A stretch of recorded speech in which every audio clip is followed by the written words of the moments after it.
Our esteemed guest speaker, Mr. Emmanuel Rentoy, administrators, faculty, and staff of PW JASAM's Manila and Quezon City, fellow educators from all over the country, ladies and gentlemen here with us in person and online, good afternoon.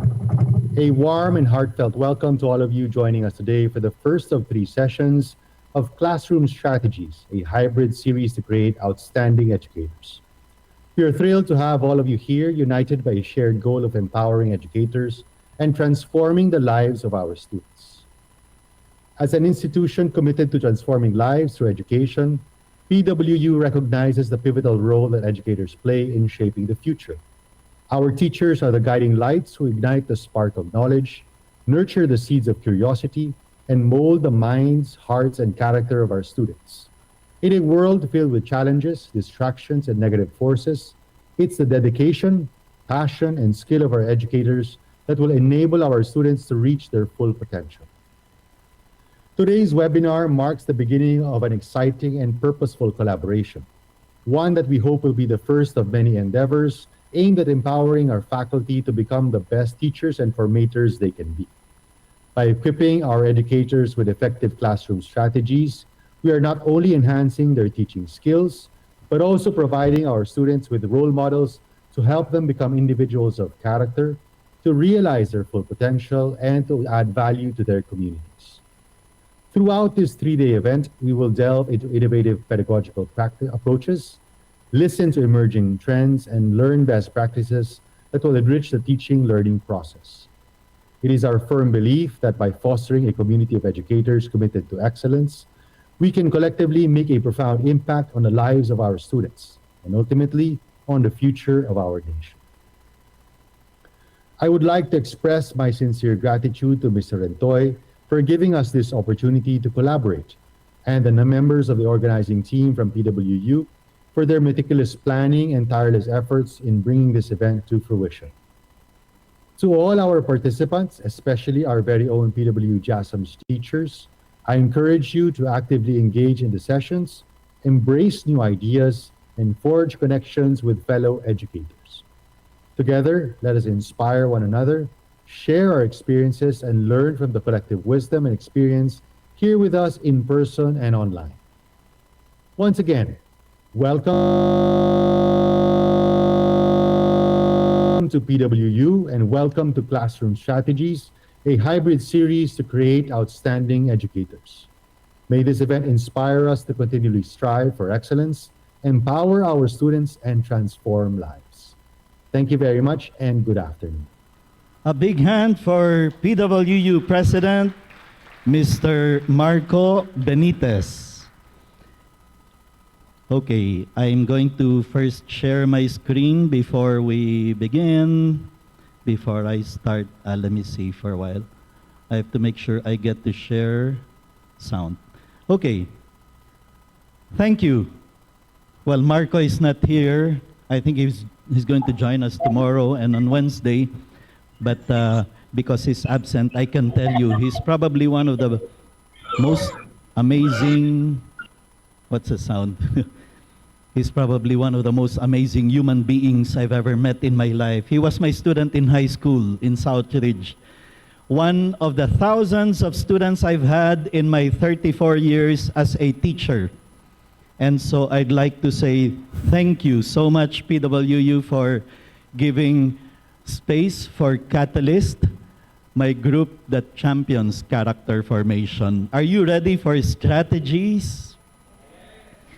We welcome our friends from all the way from Cavite, we have participants in Zoom that are around 500 of them expected to be with us today.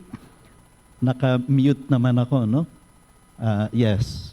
Nag-feedback ang Zoom. Kawawa naman ng mga 500 mga teachers who are joining us. Why don't we give them a round of applause?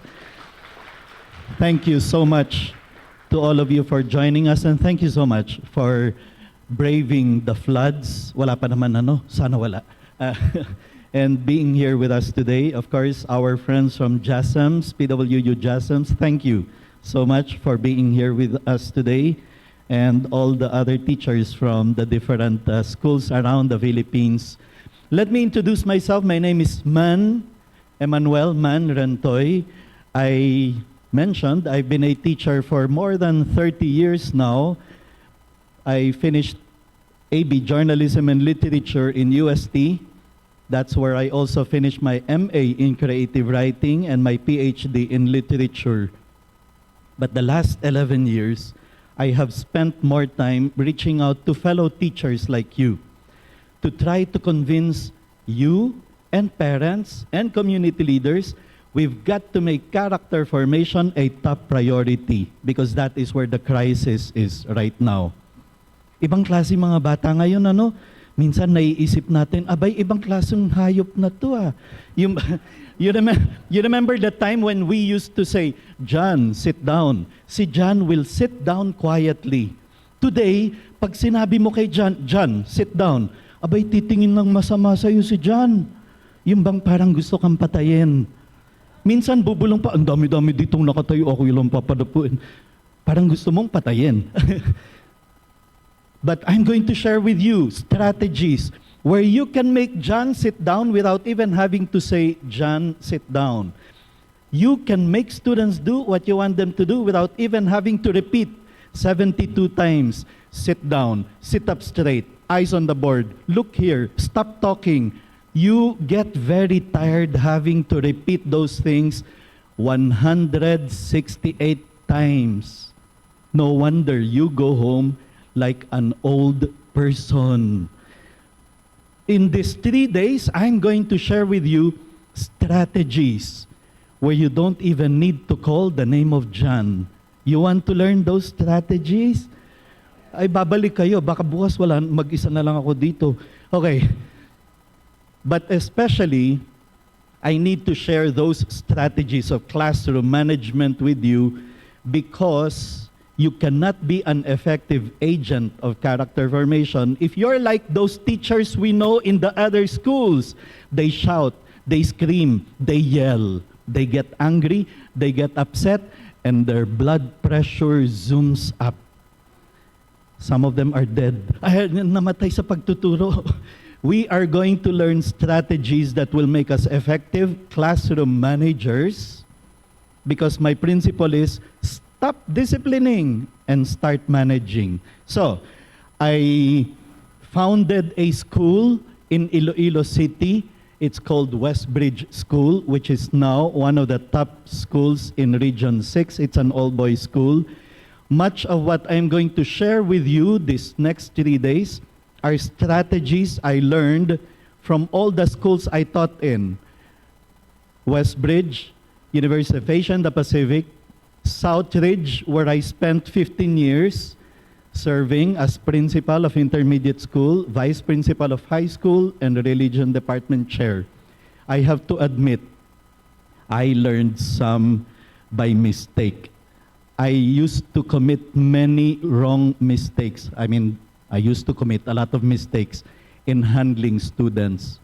But along the way, I discovered better ways of doing them, and I'm going to share those strategies with you. As I said, in the last 11 years, 12 years, I've spent more time going around, reaching out to teachers, telling them, please, let's make character formation a top priority. Here's a very important principle. The success of a teacher is not simply to be able to say at the end of the year, ang galing kong teacher, natapos ko ang textbook. Ang galing kong teacher, na kompleto ko ang syllabus. That's essential, that's important. But that is not what a good teacher would say. A good educator would say, ang galing kong teacher, I made a difference in the lives of my students. Ang galing kong teacher, my students are better human beings because I taught them math, science, English professionally. And I'm going to share number one strategy right away in a while. Because of this, I've been able to get connected with some of the biggest names in the field of character formation in the world. One of them, acknowledged as the grandfather of character formation, Dr. Thomas Licona, gave me the license to do Center for the 4th and 5th Hours Asia. Our principle is every human being, aside from knowing reading, writing, arithmetic, should have respect and responsibility. Respect and responsibility. Two virtues that are in crisis. Respect. The students today do not know how to show courtesy, kindness, and respect to the elders the way we were raised up to have respect.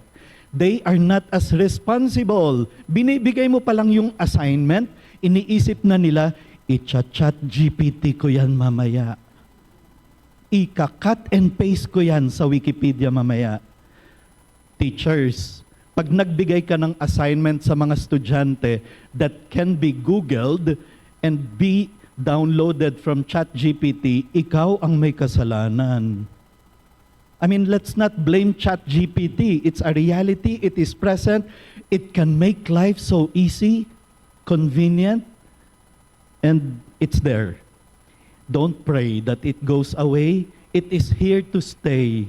Bakit ka kasi nagbigay ng assignment, write an essay on democracy? Eh di syempre, i-google nila yan. Ganitong gawin mo, magbigay ka ng assignment. Write an essay on democracy according to the mindset of Mina Pototan Iloilo population of 1716. Tingnan natin kung ma-chat GPT mo yan. Ang ibig kong sabihin, now the challenge is in you and I, teachers, to make sure we do not give assignments that can easily be downloaded. Make them perform, make them exhibit, make them present, make them demonstrate, make them set up an exhibit, but don't tell them to write an essay and they can easily download it from the internet. That's the idea. Let's not blame technology. It's here to stay.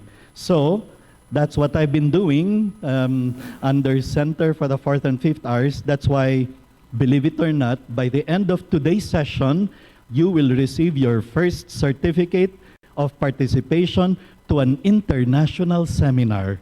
This is counted as international seminar.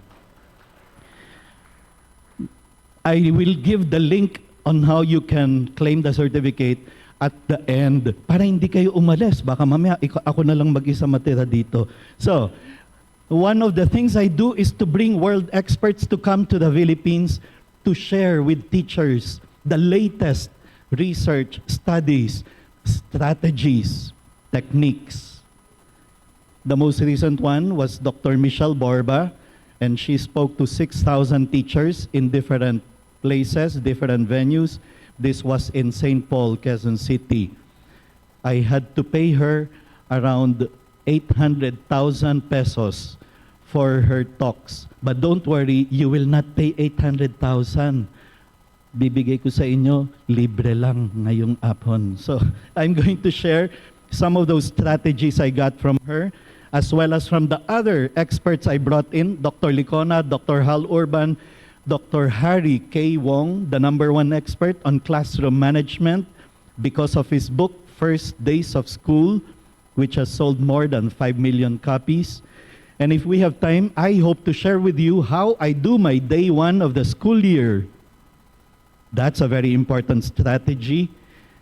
Please, do not spend day one reviewing with the students how to get detained, suspended, expelled, and dropped from the rolls, which is what many schools do. Don't do that. Siguro iniisip nyo na, no, nasa calendar nyo na yun, ano, review of the student's handbook. Don't do that on day one. Day one has to be a day of celebration. Students should see that you are very happy to see them. Of course, we're happy to see them. Let me share you an idea. Cebu shut down 36 schools. Cebu has 36 private schools that didn't survive the pandemic, didn't survive the low enrollment, didn't survive the lack of teachers. 36. Now, on day one, when our students come in to JASEMS, to whatever your school you're teaching in, students should see that we are so excited to see them. Thank you so much for enrolling in our school. Our teachers today should be on a marketing mode. Every single one of us has to be concerned that we do not lose any student to other schools. And you can do that when you welcome them on day one with your biggest, widest, fakest smile. In fact, in all the schools I taught in, Westbridge, Southridge, Northfield, Bannister, all the schools I taught in, I mobilized the student council to make sure students come in feeling like they are entering the happiest place on earth. I mean, without exaggeration, student councils tell them to make the teacher's life so good on day one. Teachers, when they enter the faculty room, should see brewed coffee available for them, zesto and pandesal and ensaymada. Teachers should feel so excited to start a new school year. Mobilize your student council. That's part of the strategy. That's part of leadership. That is part of student empowerment. Because day one, students should go home telling their parents, Mom, Dad, salamat for enrolling me in this school. It's a great school. That is what I mean by we all teachers have to be in a marketing mode.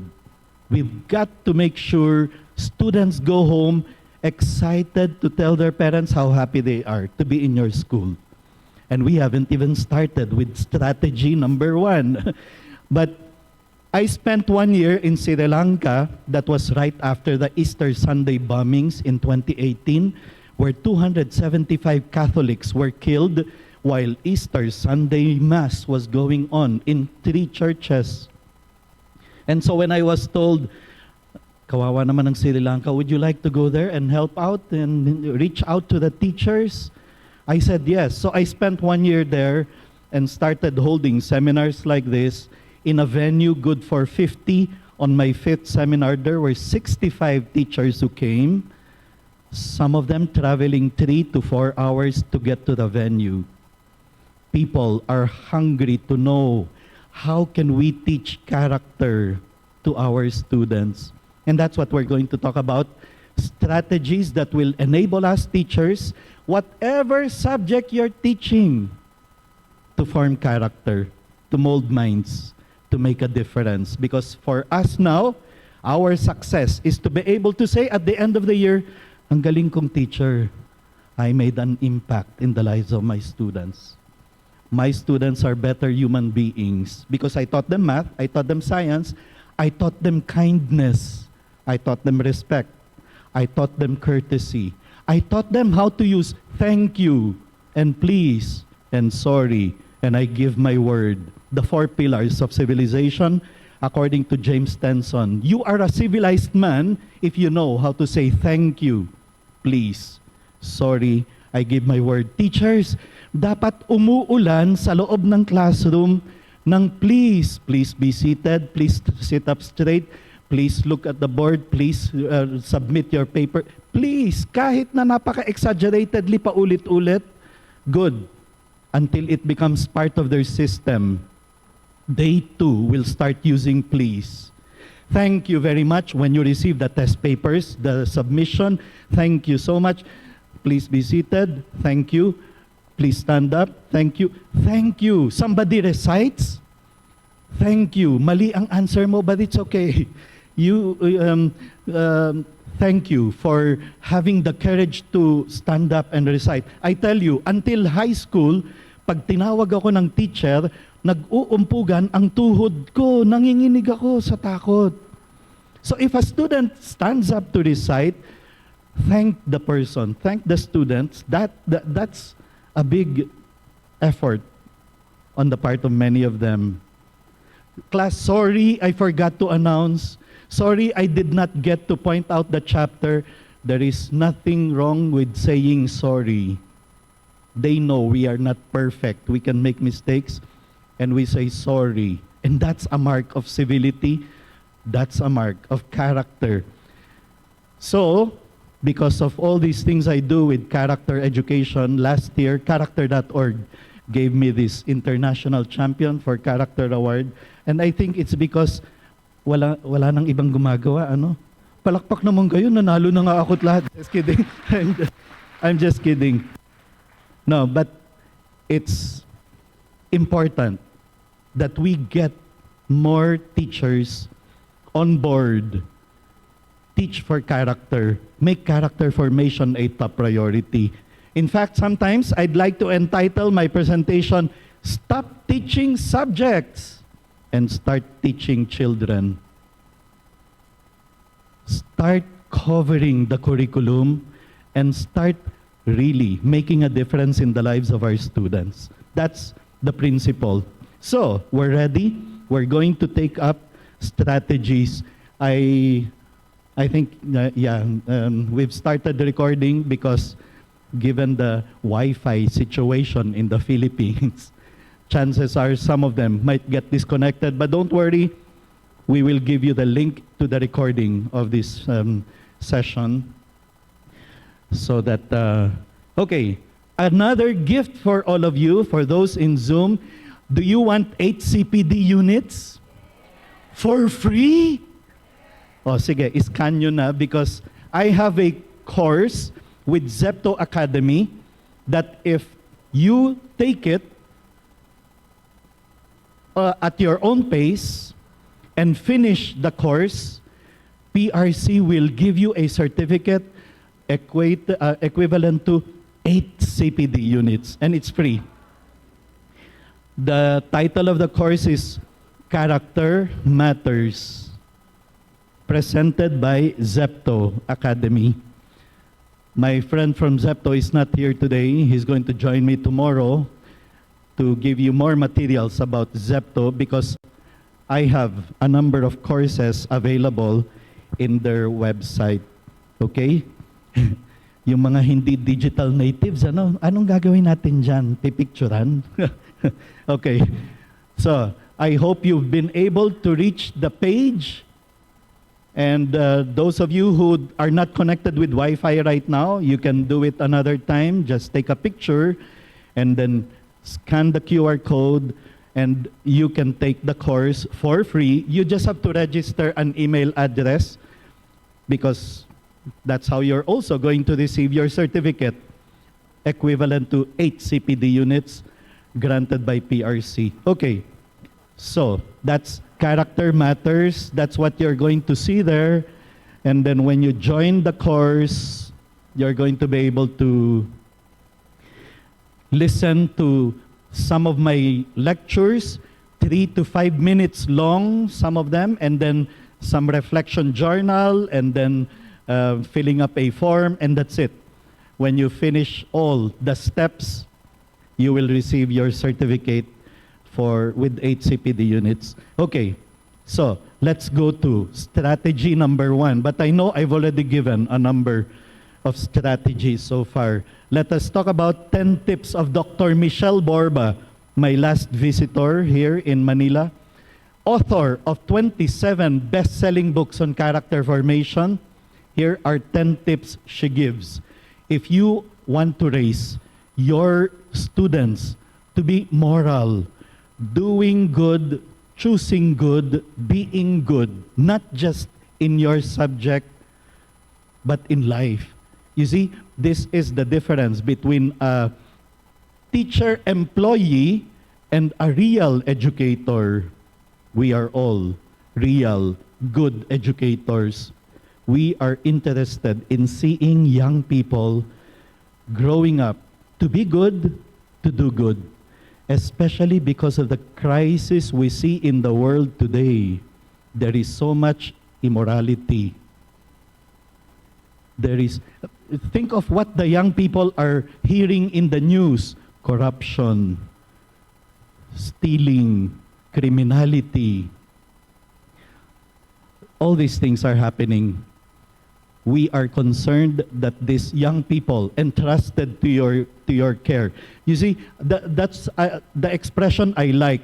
I don't like What subject are you given to teach? No, you're not just given subjects to teach. You are entrusted with young people to take care of.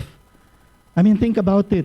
You are entrusted with human beings, with souls to take care of. That is a good teacher. You are not just covering the curriculum or teaching a subject. Number one, commit to it.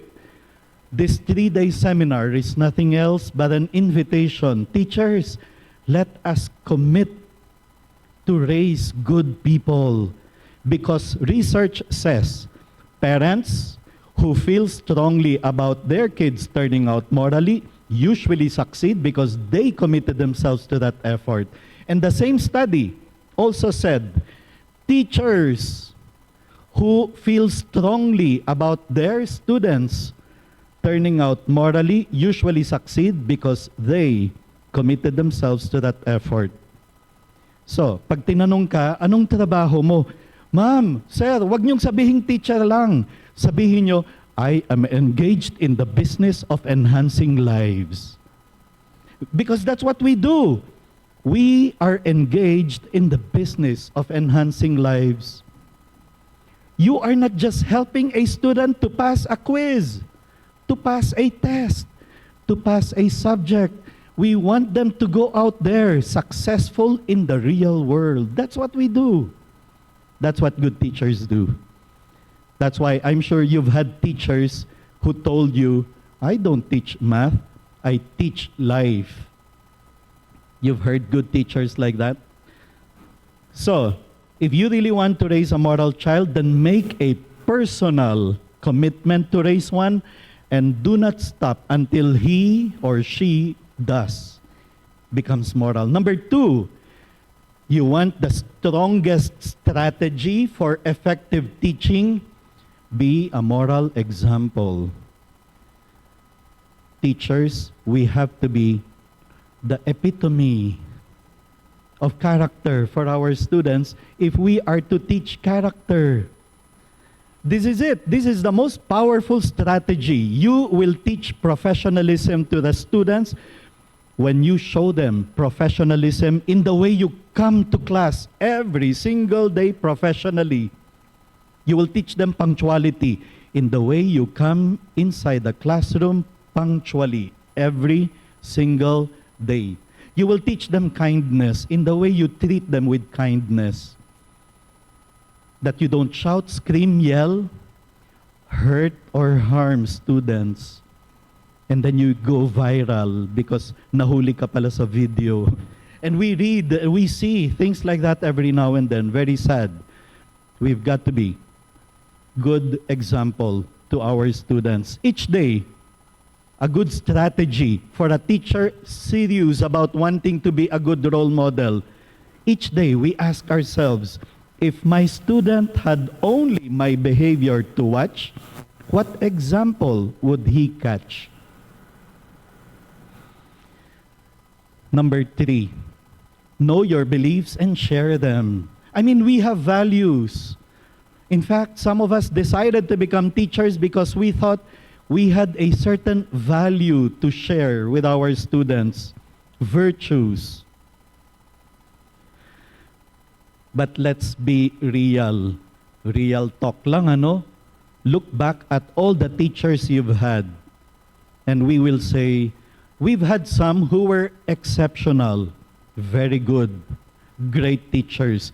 Pero let's be truthful. We also had some teachers who were mediocre, who were so-so, who are forgettable. We don't even remember what they taught us.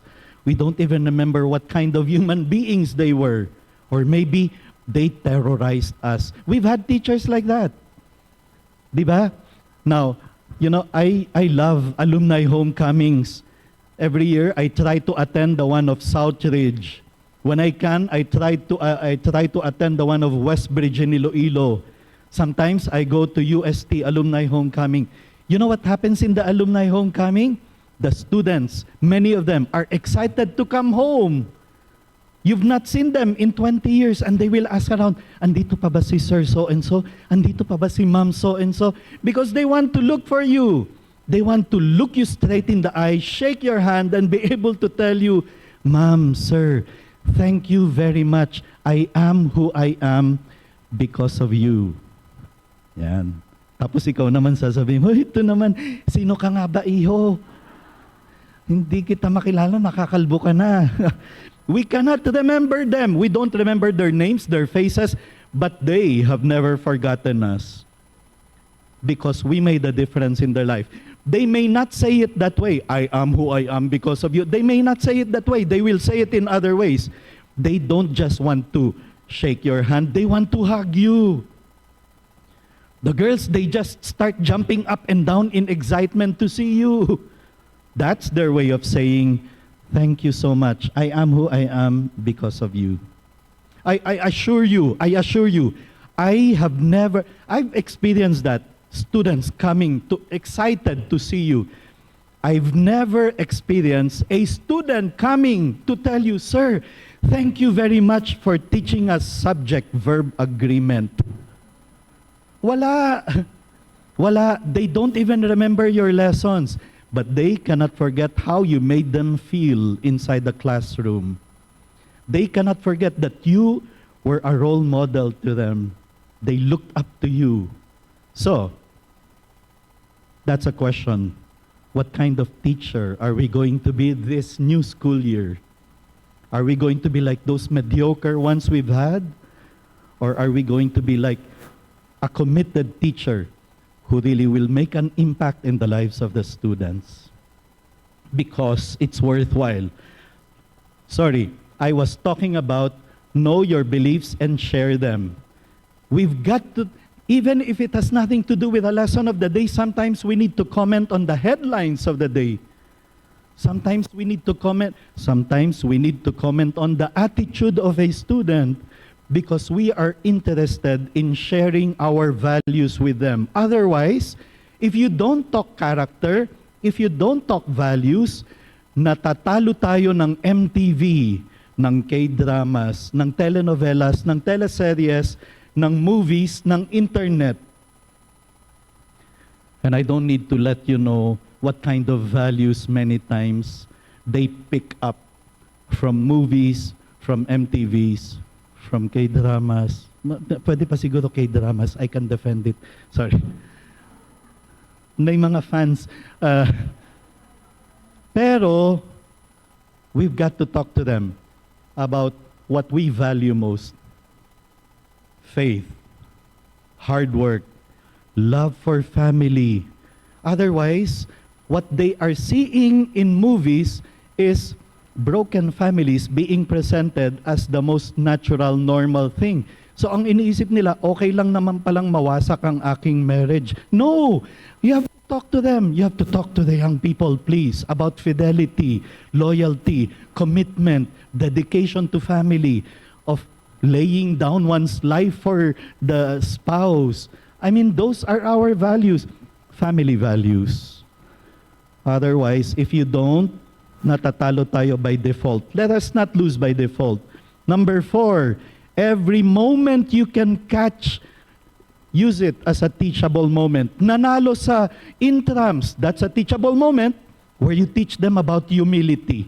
Nanalo, that's a teachable moment where you teach them about graciousness in victory, of not looking down on other people. Any moment is a teachable moment, especially related to character. Give the character twist to everything and anything that happens inside the classroom. Okay? Number 5, use discipline as a moral lesson rather than going around punishing, suspended, detained. No. We call the student, how would you feel if you were the one teased by your classmate? I heard you teasing your classmate. How would you feel? That's moral lesson. Rather than just punishing, we want them to learn the most important value or lesson, moral lesson in every situation. Number 6, expect moral behavior. Here's a strategy I have. Before exams, I announce, class, please, study hard for exam next week, ha? Don't even think about cheating. 1 week pa lang, nire-remind mo na sila about the value of honesty, of uprightness, of not resorting to shortcuts and cheating. That's very important. They know you as someone who always expects moral actions.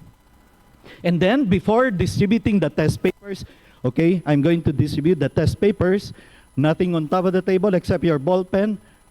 Don't look around. Don't ask around. If you need to ask a question, raise your hand. Wait for me to go to your desk. Don't even think about cheating. There it goes again. You are telling them you expect moral behavior. It has to come out of our mouth frequently, often enough, that we expect moral behavior at all times.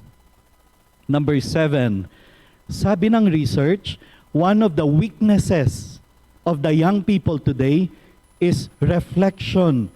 They don't reflect as much anymore. Why? Because they are subjected to so much noise. The noise of Spotify, the noise of Netflix, the noise of Disney Plus, cable channels, TV, the noise of politics. The world is very noisy for the young people today. May mga kilala akong mga bata natutulog naka-earphones. The whole night with their music on.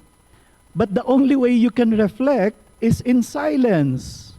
They need to be subjected to more silence so that they can reflect. Make them reflect. Make them think about the consequences of their action. Make them reflect about the actions of the character in the story you are reading, in literature, in reading, in Filipino panitikan. Reflect on the actions of the character and why it was wrong. You are making them do moral reflection. Number 8, reinforce moral behavior. And I'm going to share with you strategies on how to reinforce moral behavior. Kasi sabi ng mga bata, Sir, wala nang nakita teacher namin kundi mali. Pag may mali kaming nagawa, makaka-expect kang sisigaw yan, magagalit.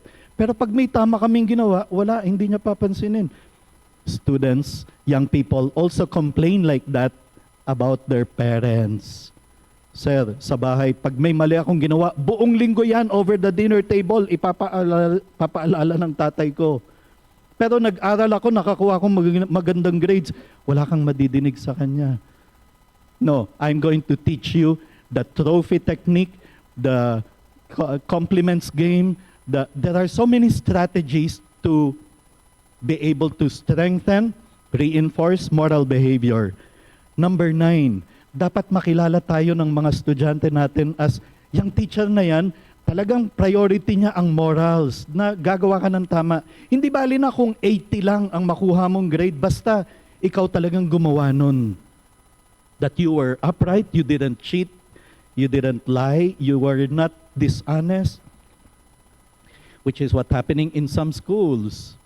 Lalo na yung valedictorian, running for valedictorian. Aba, nagbigay ng assignment ang teacher, group work daw.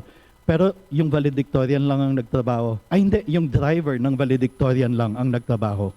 Dadating yan, ang ganda-ganda ng project. Ay, hindi mo naman trabaho yan. But he has to resort to that kind of cheating to be able to maintain his valedictorian status. That's what's happening in many schools. So, here's what research says. Concentrate on academics, character does not necessarily follow. But concentrate on character, academic achievement will follow. Because then they will be hardworking, persevering, persistent, not giving up. Pero concentrate on academics, some of them will resort to cheating, dishonesty. So, that's what research says. That's not what I said. Number 10, incorporate the golden rule. Please keep on talking to your students about the golden rule. If you can even tell them on day 1, class, there is only one rule in our classroom, and that is the golden rule. That would be a good classroom. Do unto others what you would want others do unto you. Do not do unto others what you wouldn't want others do unto you. Without morals, the young do not learn how to deal with others correctly and appropriately. And we are just in number 1. Let's go to number 2. Classroom strategy number 2. Introduce them to appropriate role models. Because right now, ang tinitingala, sabi ng McCann-Erickson study, ang tinitingala ng mga kabataan are celebrities and athletes. Number 3, YouTube vloggers and influencers. Yun ang kanilang tinitingala, sabi ng McCann-Erickson. And I don't need to tell you, celebrities are not exactly the perfect role model for them to look up to. They are running out of people to look up to. Because here's the reality of life, very sad, but it's true. You and I have more and more students coming inside our classroom, and they come from broken families. More and more. Well, maybe not broken families, dysfunctional families, where parents are absentee. Because we have 14 million Filipinos working abroad, many of them leaving behind children of school age. And when the parents are not there to supervise, that's many times the root of disciplinary problem. Bakit laging tulog ng tulog itong batang ito sa klase ko? Ba't naman hindi matutulog? 2:00 na yan natapos mag-video games. Kasi walang nagsusupervise sa bahay. Now, don't get me wrong, OFWs, most of them that I know, all of those that I know are working abroad because they want to give a good life to their families. But you and I, as teachers, know that pag ang mga magulang wala, iba. Iba. Pag nandun ang mga magulang or pag wala ang mga magulang to supervise, that's what's happening. So, introduce them to appropriate role models. Science teachers, talk to them about the scientists who were persevering, like Thomas Edison, who didn't give up even after failing 1,000 times in trying to discover the light bulb. That's perseverance, that's grit, that's resilience, that's hard work, that's commitment. Mathematicians that are math geniuses, mathematicians whose life can be exemplars of uprightness and hard work. English, panitikan, literature teachers discuss those characters that will bring out values and virtues. You see, any subject we can think of who are role models that I can highlight in talking about this. Social studies, araling panlipunan, all the heroes that we talk about, we can find ways of looking for those appropriate role models. Number 3, sabi ni Rafe Esquith, you're going to hear a lot of strategies from Rafe Esquith, one of the best teachers alive today, who has been handling grade 5 for 3 decades. Grade 5 in a poor community in Los Angeles, where most of the students end up failed, delinquent, or even jailed, except students who passed through his grade 5 class. Wow. All of them end up in the Ivy League schools, Harvard, Stanford, Yale. How does he do it? I'm going to share with you some strategies.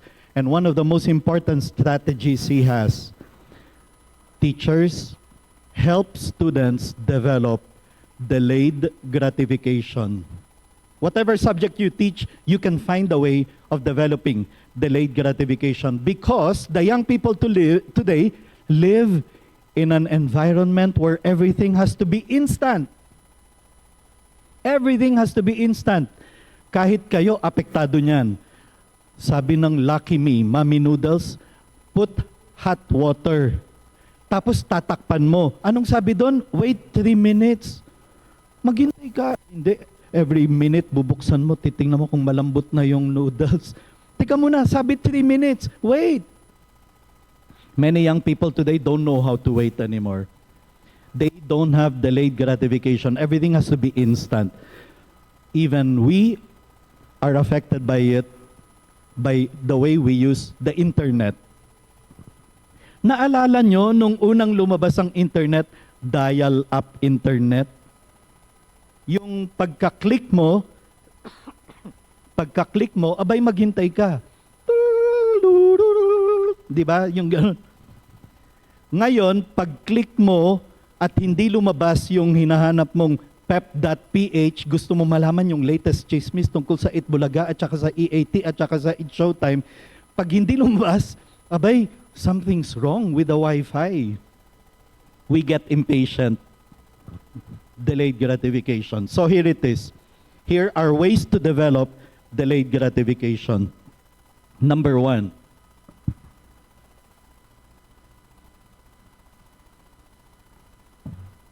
Talk to the kids about the marshmallow experiment. You remember this experiment? The adults put kids in one room. Hindi alam ng mga bata, there's a one-way mirror. Ino-observe sila. And then one adult entered the room, the kids there, and the adult said, okay, all of you get 2 marshmallows each. Iiwan ko kayo, pagbalik ko, pag hindi nyo pa kinain yung marshmallows, you will get 2 more. Okay?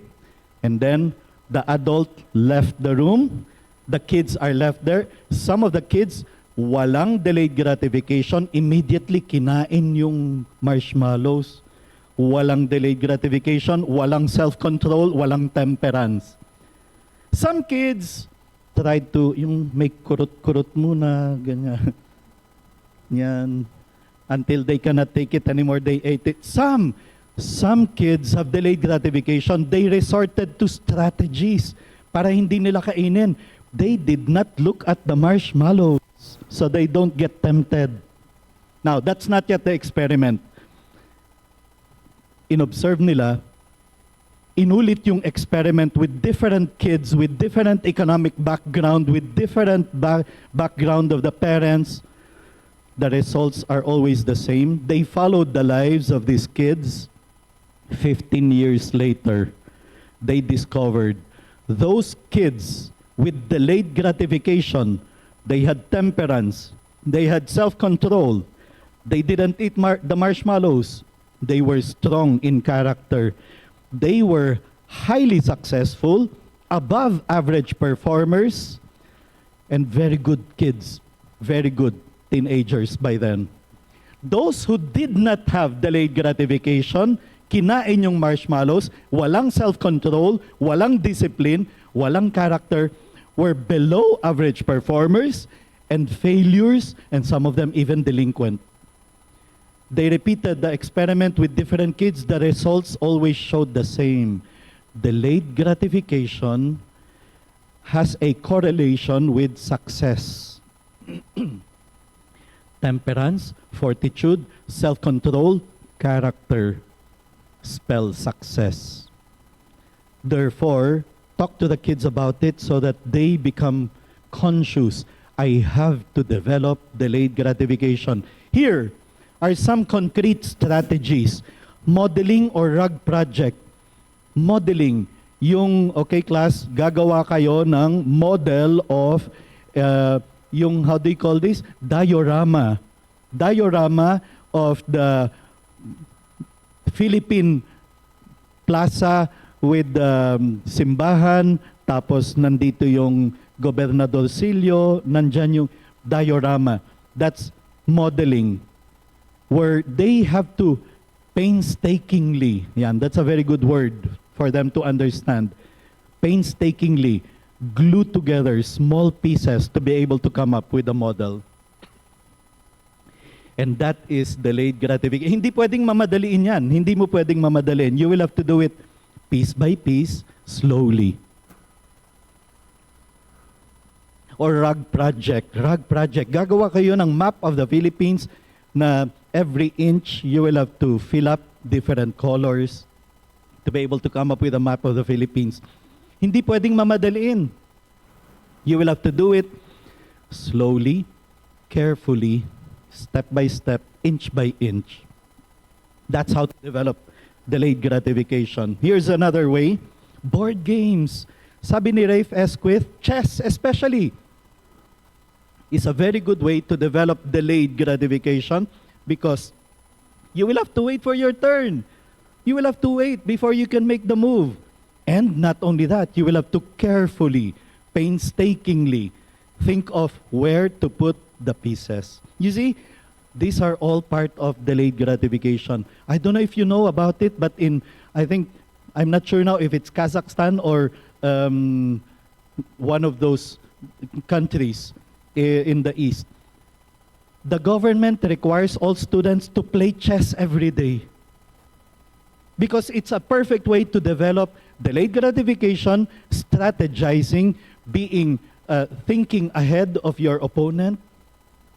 It's a good way to develop all these skills which you cannot just simply make them develop by making them do drills or assignments or... Here's another one, jigsaw puzzles. In fact, Rafe would encourage the parents.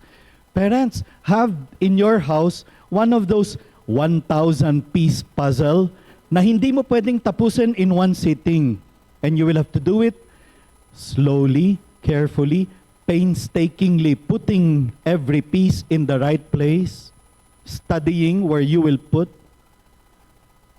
And you're not going to be able to finish it. You will get back to it the next day, or the next Sunday, or the next family day. That is delayed gratification. Sabi ni Rafe Esquith, anything that teachers do that helps students develop delayed gratification is helping them not just pass a test, but especially be successful in life. Here's another one which many schools already removed from their curriculum, gardening. It's one of the best ways to teach kids delayed gratification. Yung bang paglagay mo ng mongo seeds sa lupa, hindi mo pwedeng sabihin, ang bagal naman, hilahin na natin para lumabas yung dahon, para mabilis. Of course not. They will have to wait. Let nature take its course. That's delayed gratification. Develop delayed gratification in the kids if you are to help them grow up strong in character, with self-control, with temperance, with patience. Here's another strategy, play or theater. Hindi mo pwedeng mamadaliin yan. They have to memorize the lines. They have to do blocking. They have to do direction. They have to rehearse over and over and over until they memorize everything, until they start getting the nuance of what they're saying. They get into the character. Delayed gratification. These are just some of the concrete strategies you can use in whatever subject you're teaching to help kids develop delayed gratification. And we're only in number 4 of around 40 strategies of these 3 days. Let's go to strategy number 4. Di ba sabi ko sa inyo kanina, ang problema is sometimes students complain, Sir, wala nang ginawang teacher kundi makita, hanapan kami ng mali. Okay, here's a very good strategy and I've used it especially in grade school. It works. I usually would have a bowl inside the classroom. Like one of those, yung transparent, like a small aquarium. And then, I would have a box of marbles beside it. Kung mahal masyado yung marbles, then you can pick up those small pebbles. Kung mahirap maghanap ng mga pebbles, yung binilog na papel. And then, here's how it goes. Every time I catch somebody doing a good deed, John, I saw you cleaning your area even if I didn't ask you to. Good job. That's initiative. You have made the class win a marble in the Good Deeds Bowl. Joanna, I saw you lending a ball pen to your classmate. Good job. That's kindness. You have made the class win a marble in the Good Deeds Bowl. This row, the whole week, has been behaving very well, always orderly, always clean. Good job, guys. Because of the 5 of you working like that, you have made the class win 5 marbles in the Good Deeds Bowl. You are always on the lookout for good deeds. being done by the class, by anyone in the class. Because once we are able, class, once we are able to fill up the bowl with good deeds that you've done, you are up for a class reward. Whether it is to watch a movie related to the lesson or have a quiz bee related to the class that we're taking up, a class reward. I will not even hesitate to give as a class reward, once we are able to fill up this bowl with good deeds marbles, I'm going to give you one free time where you can bring any book and you will read whatever you like to read in that period. Or you can study for an upcoming test, an upcoming exam. I love a class where students are trying to outdo each other in doing good. And that encourages people. Someone will say, grabe, I didn't realize it's such a big deal. I'll do more tomorrow. Yung isa naman, grabe, nagpulot ako ng basura, wala man lang nakapansin, hindi nakita ni ma'am, bukas mas marami akong pupuluting basura. I mean, some of you might think, ano ba yan? Gagawa ng tama para lang mapuno yung bowl. I prefer that than what happens to some other schools out there where there is a lot of teasing, a lot of put down, a lot of insulting, a lot of hurting and harming each other with words or with actions. I love a class that is working hard to fill up the bowl with a lot of good deeds. With a lot of good deeds. It works. It works. It creates a culture inside the classroom that here, good deeds are recognized. Here, we value good deeds. Okay? It's a very good strategy. It helps create a different atmosphere. Like you are creating a healthy climate in the school. So different from many other places where there is a lot of negativity, put down, insulting, hurting, or harming. So, the merit system works. Okay?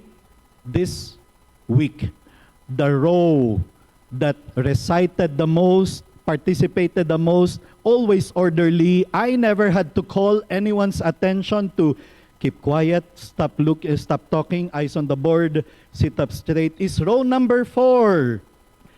We give 10 merits to row number 4. Today, I entered the classroom. The rows that are most orderly, most aligned, cleanest, will receive 5 merits. It works. I mean, the merit system works. I love a class where students, rows, groups, are trying to outdo each other in doing good. But you have to put those merits clearly in place and then fair in implementing. No favoritism, no, that it is really a way of encouraging the students to do good. Merits or reward system work. But I will have to talk about reward as only the second level of moral development according to Kohlberg. When it's time to talk about that, that's different. Okay, trophy technique is similar to precisely what I was just talking about, the merit system. Okay, class, this week, the row that was always participating, got the best grades in the quizzes, discussed, participated in all the discussion, and always was aligned, orderly, and I never had to correct anyone for sitting up sloppily, or is row number 4. Row 4 owns the trophy this week. Now, it can be literally a trophy, or it can just be a certificate, or it can even just be written on the board. This week, row 4 owns the trophy. I love a class where rows, groups are competing with each other, trying to outdo each other in doing good, in participating, in this, being active in discussions, and doing their best to get good grades for the quizzes. Even better, you make them give a name to their rows, especially for the lower grades. They will love it that they are not just called row 4, they are called the Avengers. Ayan. Ito, the murderers. Ito, the the 40 thieves. I mean, kids like that. And I love a class where groups, where teams, where are working to outdo each other in doing good. It works. This mindset of rewarding the good, recognizing good deeds. Let's go to another technique, welcoming system. Sabi ko kanina, di ba, day 1 has to be a day of celebration. Again, in all the schools I've taught in, I would mobilize the student council. The student council would come in their gala attire and they would welcome students and they would assist especially new students in helping them find their rooms. Chances are, especially for the new students, sasama ang mga magulang. First day ng beloved child nila eh. And the parents will see, wow, student leaders actively playing the role of welcome committee. This is a fantastic school. Welcoming system. I think this comes with a video. Okay, not yet.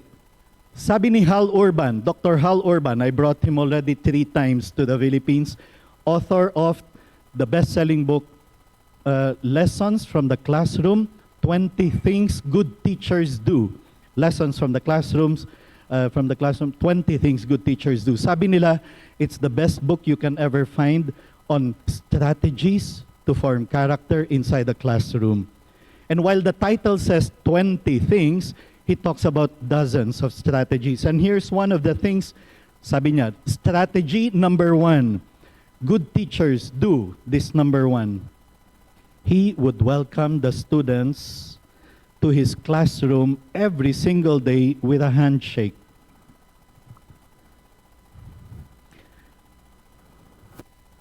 He would welcome them inside his classroom with a handshake. In the beginning, the students, by the way, he learned this on the last day of his first year as a teacher. Last day, on his first year as a teacher, when he gave them final exam. And then here came students submitting their papers. And then there's a girl coming over to submit her paper. And Hal Urban realized, wow, I don't remember talking to this girl. I don't even remember how she sounds like. I'm a bad human being because I was with this girl for 200 class days and I did not treat her like a human being. She was just a class number. I'm bad. That's when he decided, no, I'm going to change that. From here on, I will welcome every single one of my students inside my classroom like a human being.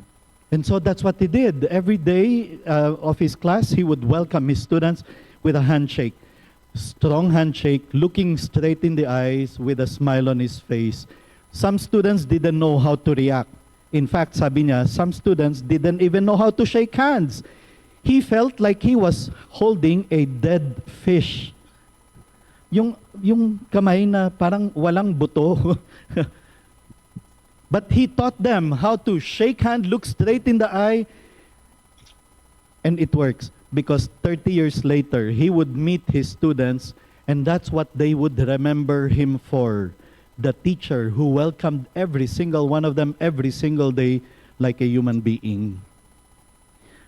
Because, sabi niya, and that's the quotation, never let the demands of your job cause you to forget that each one, every single one of them, is a feeling, thinking human being. For education to be effective, it must be personal. The deepest urge in human nature is the desire to be important. Sabi ni John Dewey. Now, I know what some of you are thinking. Mr. Rentoy, shake hands. Hindi naman yan Pinoy strategy. Hindi naman yan Filipino custom. Eh, anong gusto mo? Mano po? Go ahead. Let them do mano po as you welcome them inside your classroom. And some of you are thinking, ay, ang daming students ko, 50 students, ubus na kagad yung 5 minutes just sa mano po. Okay, what will you do? To make sure in the 40-minute period you have with them, you will have eye contact with every single one of them in those 40 minutes. At least one eye contact. Okay. Or, you cannot do that? Then welcome them with your biggest, widest, fakest smile as they enter your classroom. But it matters. It matters. And as I said, it works because students will never forget how Hal Urban made them feel inside this classroom. Eye contact, the shaking of hands, and the smiling. Okay, let's go to the number 8, the golden rule. As I said, if you will even just tell the students, class, I only have one rule in my class. Okay? That's the golden rule. Somebody is absent today. You will tell the class, okay, class, John is absent. If you were absent, what would you want others do to you when you come back? People will say, sir, we'll help him with what he missed. We'll give him a copy of the handout. Very good, because that's what you also would want to be done to you. Okay? You hear somebody teasing another person. You will ask him, what would you do if you are the one being teased? Would you want that also to be done to you? The golden rule. People, students, should know us to be someone who champions character, the golden rule, virtues, values, goodness. That's the second most important thing he did, to teach them manners and the golden rule. And that's a very important strategy that you can use on day one. Day one. Let me see. Very important. What you accept, you teach. What you permit, you promote. Here's what happens. I never allow students to utter profanities, bad words. If you hear somebody uttering a foul language, don't let it pass without you saying anything, because if you accept it, you are effectively teaching it. If you permit it, you're actually promoting it. Now, I have a strategy. I would always say this to my class. Class, I don't allow profanities, bad words, foul language inside my classroom. And if somebody, for example, utters a foul language, I don't stop teaching. I don't get angry. I don't get upset. I don't shout. I don't scream. I don't yell. I just have to do two things. John, and then I point to the mouth. Call the name, and then you point to the mouth. John knows that you are actually saying, watch your language. Didn't we say, I don't want that kind of language here? Didn't we say we do not permit that here? Didn't we say we will not allow? But without saying anything, it's enough to say, John, and then point to the mouth. Now, you know what usually happens? John, I point to the mouth. And then si John titingin sa'yo. Ha? Ano? Bakit? Ako na lang na naman laging nakita. John didn't even realize that he uttered a profanity.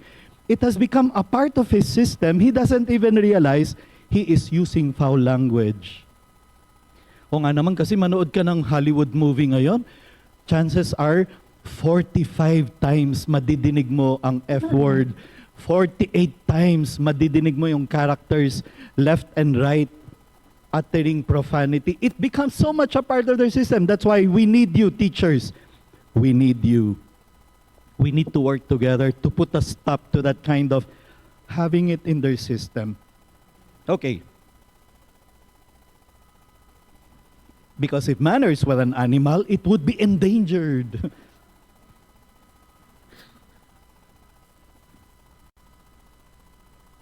Sabi ni Henry Rogers. Okay. Here is how you do your day one. Choosing an atmosphere.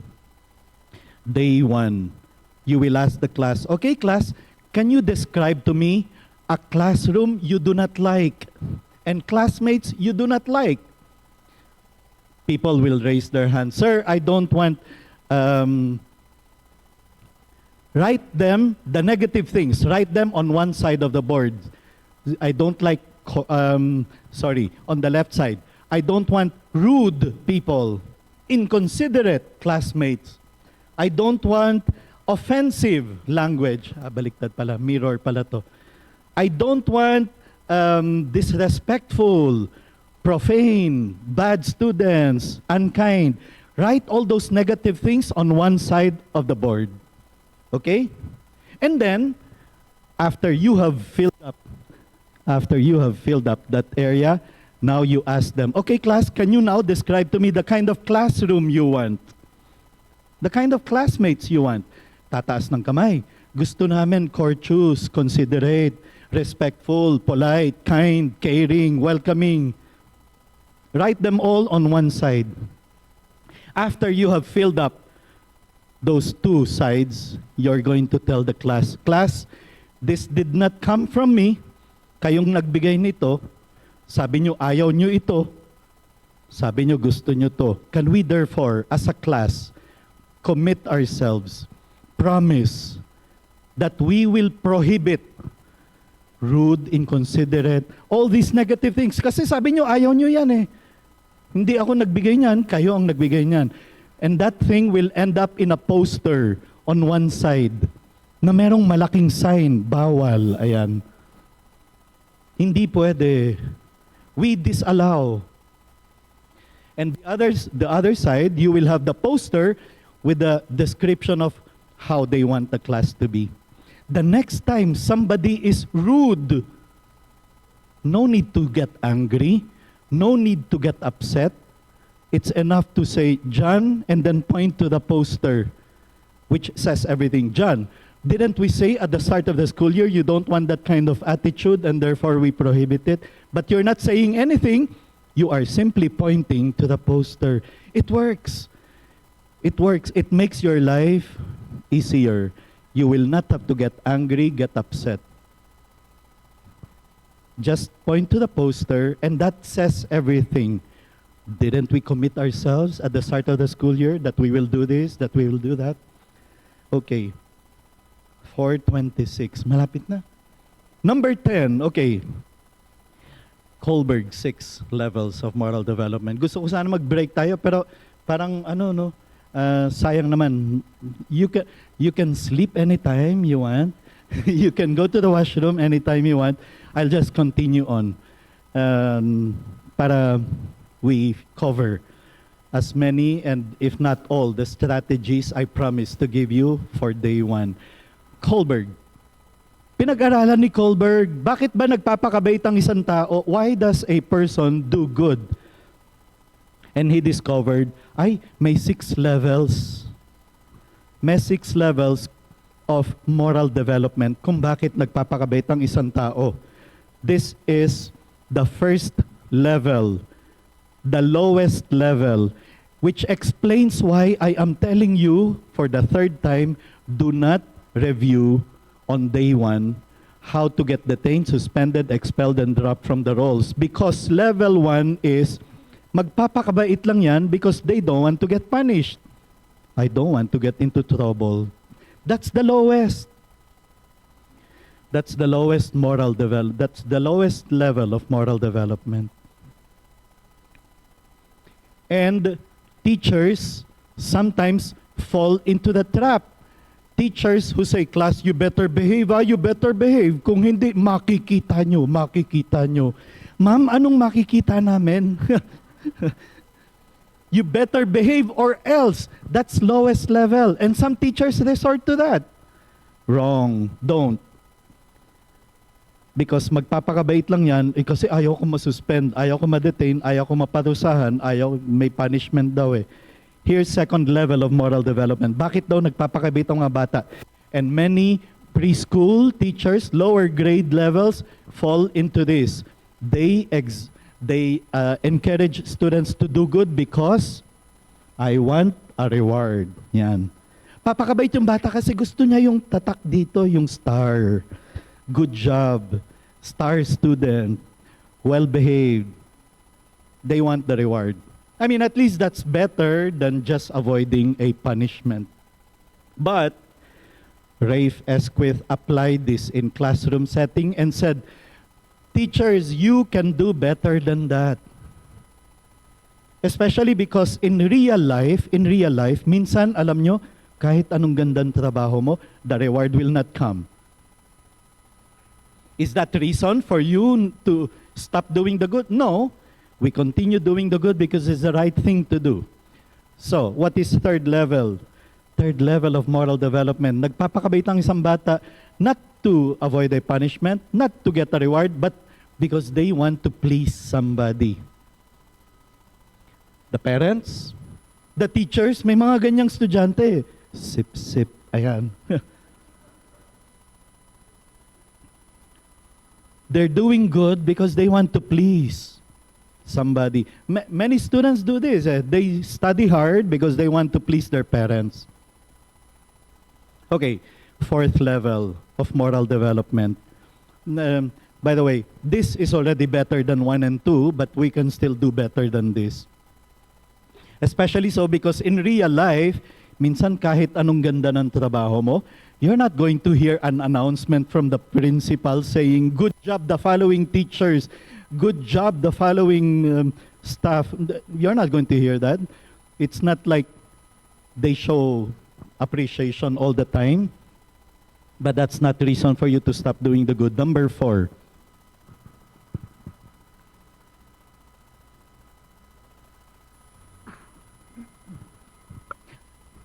Students do good because they follow the rules. Ay, napakaganda ng buhay, ano?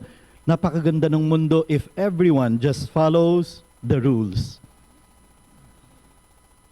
But, sadly, not sadly, unfortunately, in real life, sometimes the heroes are those who go beyond the rules. There's more to life than simply rules. For example, even Jesus Christ broke rules. He performed miracles on a Sabbath. Abay, dapat bawal yun ah. No, charity above all, doing good above all, loving your neighbor above all, regardless of rules that you are imposing. So in life, sometimes you have to go beyond the rules. That's how it is. Pero ang ganda na nun, if you can make your students reach level 4. Level 5, if you can make your students reach level 5, in other words, you can make them level 5 thinkers, ay napakaganda ng classroom mo. Why are you behaving? Because I am considerate of other people. I'm studying hard. Why? I'm considerate of the sacrifices of my teacher. Pinaghirapan niya tong lesson, no? Tingnan mo, oh. Tumambling-tambling na si ma'am sa harap para lang matutunan natin to. Considerate naman. Considerate naman of the sacrifices. I better study hard and get good grades.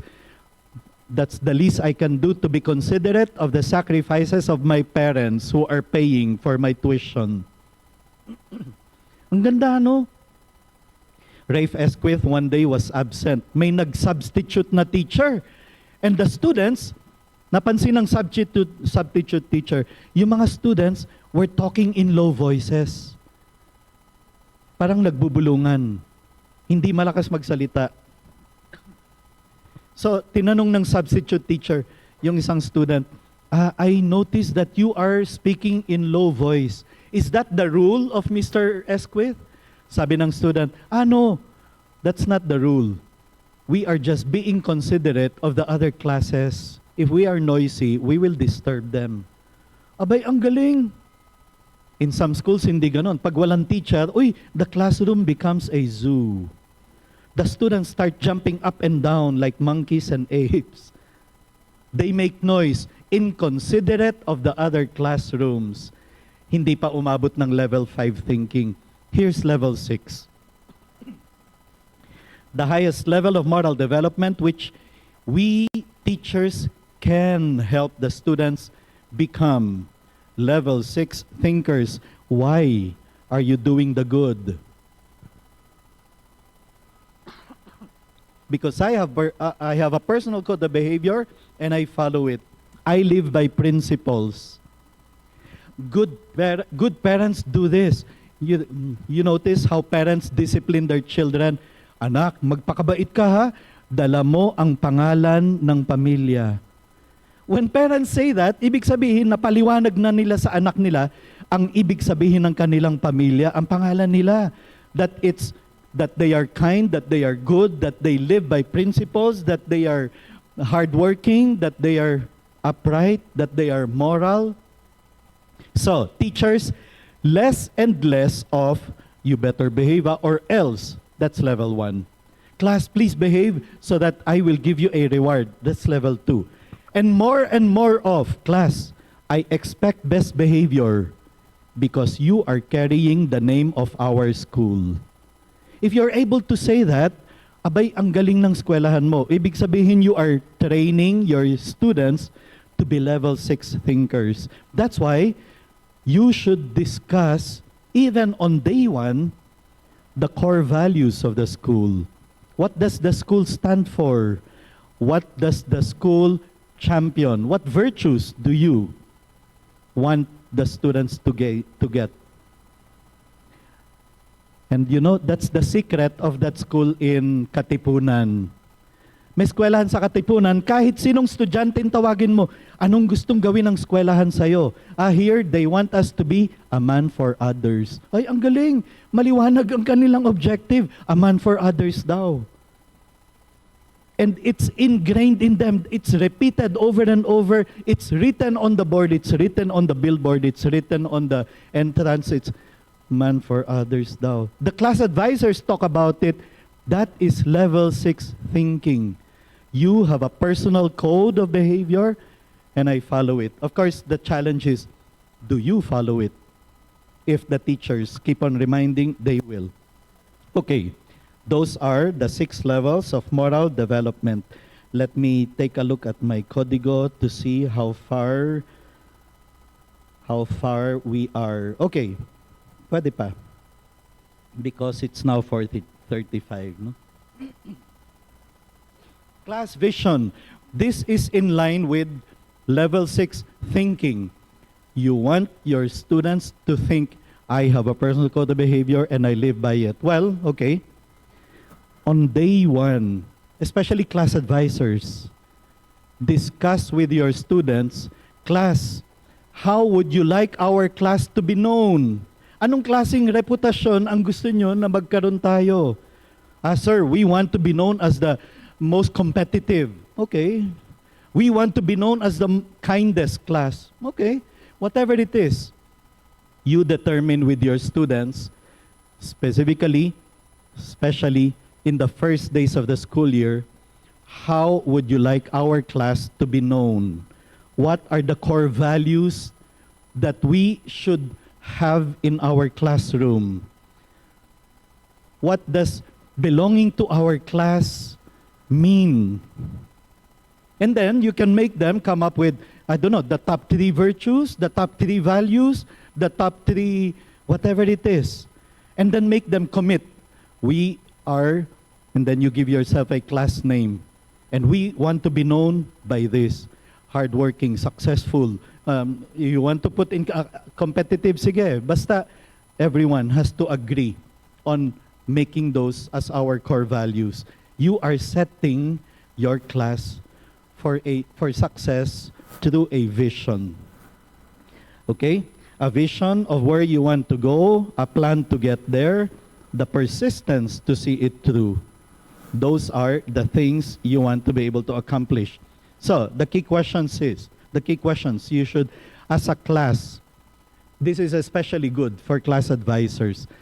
That's why even when I was already principal of intermediate school or vice principal of high school, I insisted on being class advisor, specifically of grade 5 during that time. Well, may prep kami, so this is like equivalent of grade 6. My personal belief, my personal observation is grade 6, that's the terminal year. You get them there, you get them for the rest of their life as far as values, character, virtues are concerned. Pagtapak nila sa high school, they start developing all sorts of excess baggage, questions. They are not as responsive. They are not as receptive. In fact, they're not even as friendly as grade 6 and lower. So that's very crucial. We've got to get them, especially before grade 6. What is the vision for the class? How will students benefit if the vision is achieved? These are the things you discuss with the students on day 1. What will be the monitoring process? How will we evaluate if we are able to achieve the vision that we have set for ourselves? Do you believe that the vision will make a positive difference? Make the students discuss this. It has to come out from them. They have to own having a class vision, which can end up to be like a vision statement. I am a grade 5B student. I believe in the following values. I commit myself to do this, to live that, to be an exemplary example of this. And then you make them recite that pledge, that vision, that promise, that commitment. Because young people are able to imbibe the value, the virtues, because of how we ask them to live them. Number 12, this is a long system which will eat up practically the remaining minutes of our session this afternoon. Class Excellence Award System. In all the schools I taught in, I made it a point to put in place this system. If you can put it in your school as a school-wide system, fantastic. From grade 1 all the way to grade 12, it can work. In college, medyo it's not as easy, but basic education, we can put it in place. It's like the award for class excellence. It's similar to what you watch in Harry Potter, where you have the Slytherin and the Ravenclaws and the Gryffindors. You divide the school into houses, and then students now will compete in many areas to be able to get points. But this time, it's not just points to win a competition. It's points for all the good things that the class is able to do. And any class that is able to reach a certain number of points can be given the recognition of class excellence per quarter, per semester, or for the whole year. For example, I did this in Bannister Academy, a young school that I helped start there in Pasig City, the only school that teaches Latin from grade 1 all the way to grade 10, because we want the students to develop a classical mindset. And so I was there as a Latin teacher, teaching Latin literature to the higher grade levels. I was there for many years before I concentrated more on the character formation. But rather than just calling it the Class Excellence Award, because the logo of Bannister has that lion, so we called it the Lion Award for Class Excellence. In the case of, so that's the logo of Bannister. We called it the Bannister Academy's Lion Award for Class Excellence. In Southridge, when I was principal of intermediate school, we set as our battle cry, soar great heights. So the Class Excellence Award, we called it the Eagle Award for Class Excellence, so that it's not generic Class Excellence Award. And then, instead of simply calling it points, 10 points for 5B for having 100% attendance of the parents to the quarterly forum, 100 points because 100% of the students participated in the fun run. Instead of just calling it points, we made it wings, soar great heights, Eagle Award for Class Excellence, 10 wings for this class because they were 100% attendance, 50 wings for this class because 50% of the students made it to the honor rolls, etc.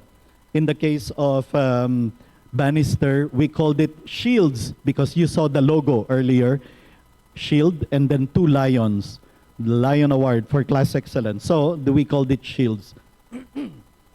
So here are, for example, the examples. Here are some examples of points that you're going to award. Problema ba sa eskwelahan nyo yung andaming estudyanteng absenteeism. Okay, then we will give recognition to the class with 0 absence for the month. Let's make it 100 kung maraming problema with absenteeism. A class with 0 absence, 0 tardiness can be given 100 points. 100 wings, 100 shields. Or clean classroom competition. And the janitors love this very much. The janitors would check the room and doesn't have to do anything because the students left the classroom very clean. The boards erased, the chairs aligned, no trash on the floor, and the trash can area is clean. Only those four things they have to inspect. And they just have to fill up a form saying, yes, this classroom was able to comply with all the 4. And then they go to the next classroom. And the same. It works. It gets students to do what you want them to do because they want to get the wings. They want to get the points. You give recognition for students who are able to make it to a district competition, a national competition, a school-wide competition. I never have problems getting my students to participate.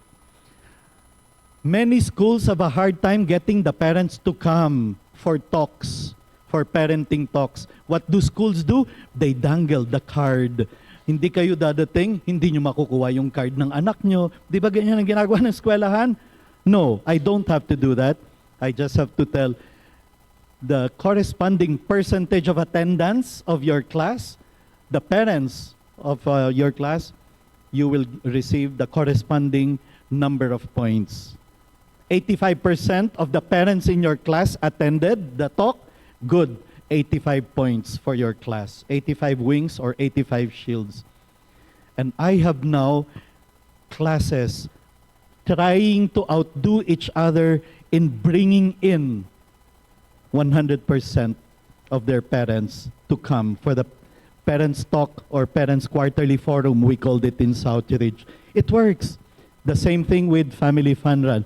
And you can put in whatever other points.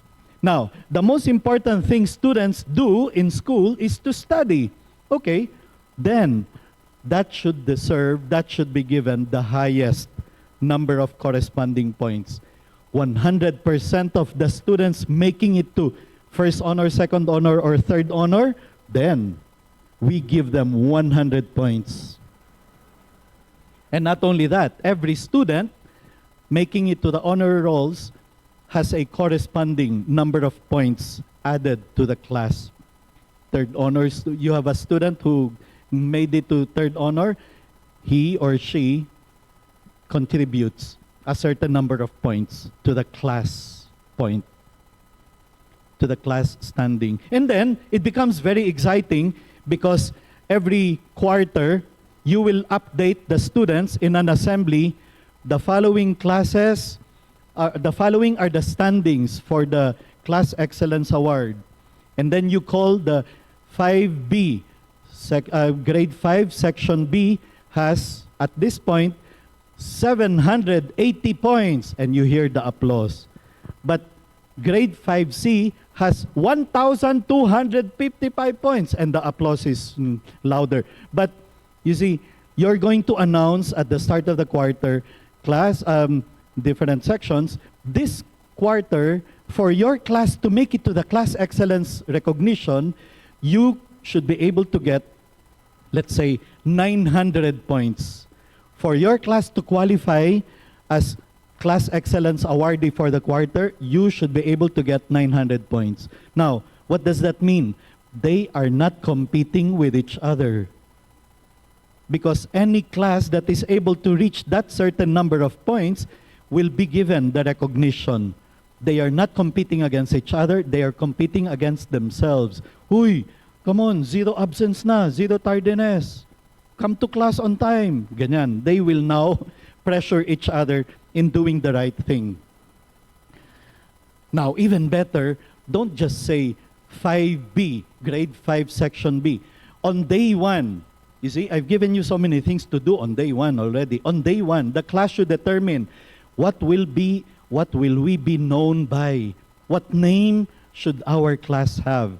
And the school can determine, okay, to choose the name of the class, it has to be a virtue and then an animal. For example, the Brave Tigers. Very good. Grade 5 Brave Tigers ang pangalan ng class. Kami, the Aggressive Cheetah. Okay, very good. Grade 6 Aggressive Cheetah. Ganyan ang pangalan. Day 1, they have to choose what name should we be known by. Not only that, you might even ask the students, okay, have a class motto. You can put it in Latin, because in Southridge we teach Latin, or you can check ChatGPT, Google it, look for a good motto. And then, even better, because you have many artists in the class, the best 3 can propose a class logo. And then we're going to use that. Look at what we're doing. We are trying to give your class identity, class spirit, class culture. This is how we do things in our classroom. You are making the students level 6 thinkers. So that the class advisor will say, class, we're going to join the school-wide assembly there. I expect best behavior, not because I'm going to punish, not because I'm going to reward, but because you're carrying the name of our class. Okay? I expect best behavior, let's go. That is level 6 thinking. And in the lower grades, the principal even said, let's have a class cheer. And the class would start the day after the prayer, after the pledge, they would do the class cheer. You have just created a class spirit, class culture, class mindset that will make them level 6 thinkers. Okay, now some of you are parang this is like nebulous. Let's see how it looks like, how it even sounds like, how it feels like to be in a school where you have Class Excellence Award system in place. Welcome to my alma mater, the alma mater of the president of BWU, Paref Southridge School, an all-boys school there in Alabang. I belong to the first batch of graduates. 1979, when it opened, I was grade 7. We were the first ones to graduate from high school. And then I went back there later to serve as a teacher, as a principal. Here is how it will look like. Every classroom has an identity. Sabi nitong grade 6A, we are the resolute wolves. And yes, we have 3 core values that students chose on day 1. Respect, fortitude, responsibility. And we have a class motto, Duc in altum, launch out into the deep. We are risk takers. We are not afraid. Duc in altum. They understand what that means. Okay, let's go to grade 2A. They are the hardworking ants.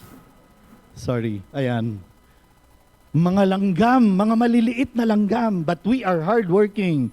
And yes, we are courteous, we are obedient, we are orderly, and we are kind. And they start the class every day. They start the day with their class cheer. And you see the logo there. You see the flag.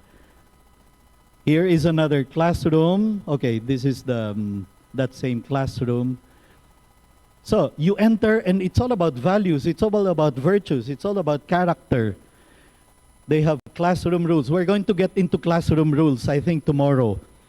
Because the rule about rules is, don't have so many rules, the students cannot even memorize them. Have only those that they can memorize. How do you expect them to follow your rules if they cannot even memorize them? So, you shouldn't have more than 5. That's what they chose. And even better, any classroom you enter in grade school, the same rules are in place. We'll talk about that tomorrow. Okay, You go to the corridors, it's still all about virtues and values. Here is another classroom. They are the friendly cobras. I don't know how cobras can be friendly, but anyway.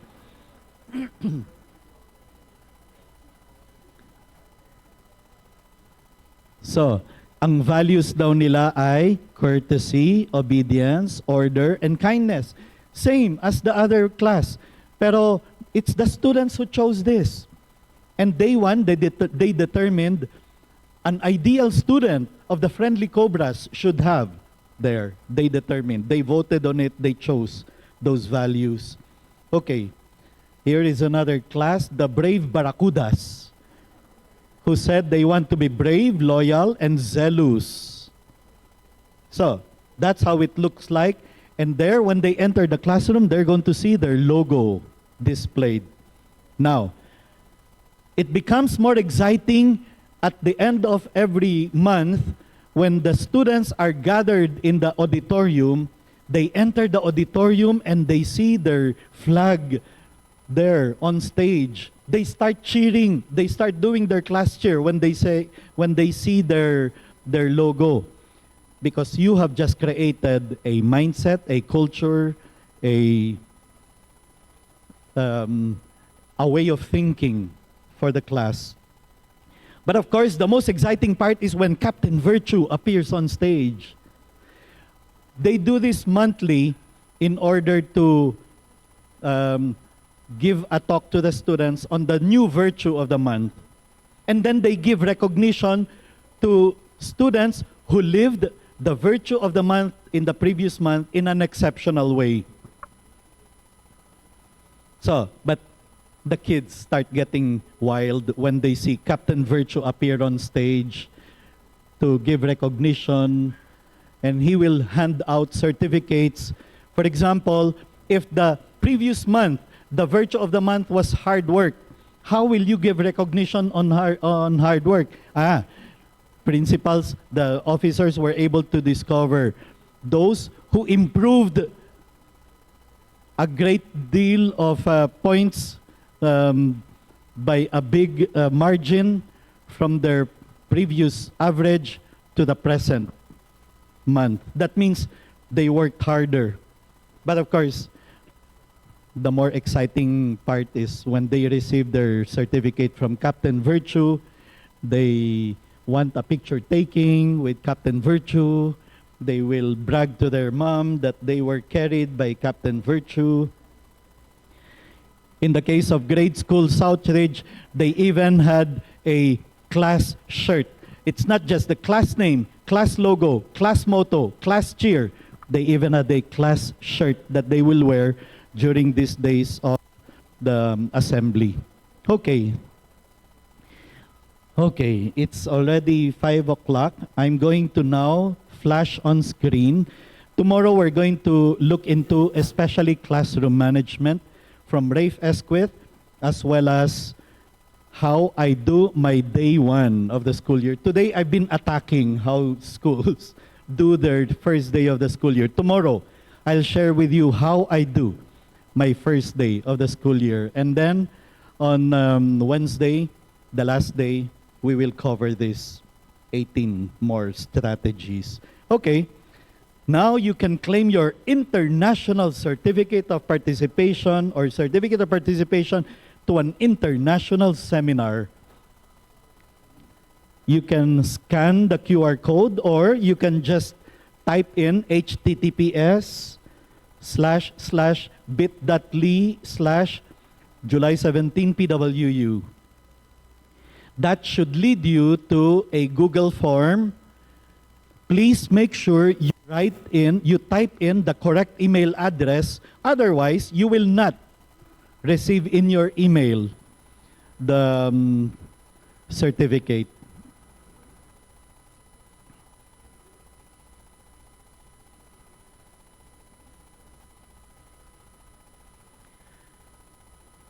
And then write there your name as you want it to appear in your certificate. If you type it in all caps, it will also appear as all caps. So whatever you type in the space for name, that is what will appear in your certificate. And once you click on submit, immediately you should receive in your email. Now, there is I think we are more than 500 today from Zoom and from the participants here. And I think Google gives a maximum of 400 per day emails. Therefore, it's possible some of you will not immediately receive your certificate. You will have to wait until 12 midnight. After 12 midnight, that email will arrive.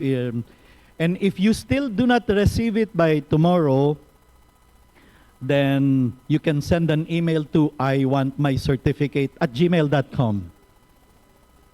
iwantmycertificate@gmail.com. But you will have to give us 2-3 days for you to receive that certificate. Okay? Very well.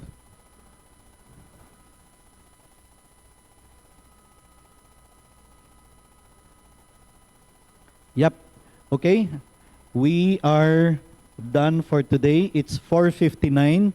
Sabi natin kanina, a professional teacher will be punctual. So we end punctually also because we told you 3 to 5. And we have some teachers who will still have to travel sa ikalawang bundok ng Cavite at saka saang lupa-lupa manggagaling ang ibang ating participants. Thank you so much for joining us today. See you again tomorrow. Thank you.